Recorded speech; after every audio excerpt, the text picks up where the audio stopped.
Demak, qachon bola uyga kelmaydi? Qachon bola maktabdan chiqadimi, qayerdan chiqsa ham uyga kelgisi kelmaydi. Demak, ota-onasi bilan gaplashgisi kelmaydi, ko'chama-ko'cha daydirab, sang'ib yurishi bu fanda darbadarlik deyiladi.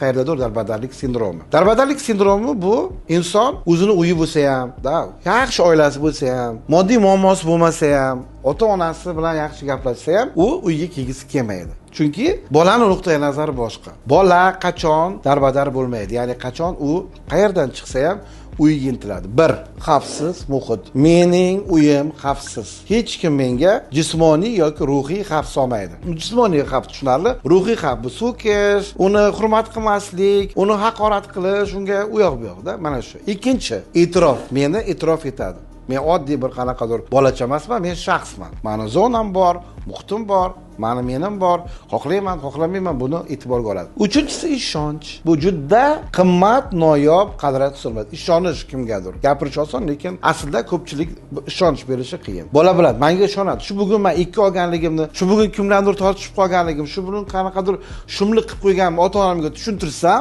ota-onam menga ishonadi. Ya'ni ishonch kreditini beradi. Demak, qaytaramiz. Xavfsiz muhit, e'tirof va ishonch bolani darbadar qilmaydi. Bola uyiga qaytib keladi. Vaholanki gap faqat uyga qaytish to'g'risi ketmayapti. Ertaga bu bola voyaga yetadi. Bu xulq ssenariysi saqlanib qoladi. Ertaga katta bir erkak bo'lib, katta bir ayol oilasi bo'lganda, bu o'zini oilasiga nisbatan, barqaror muhitiga nisbatan uning munosabati shunga qarab shakllanadi.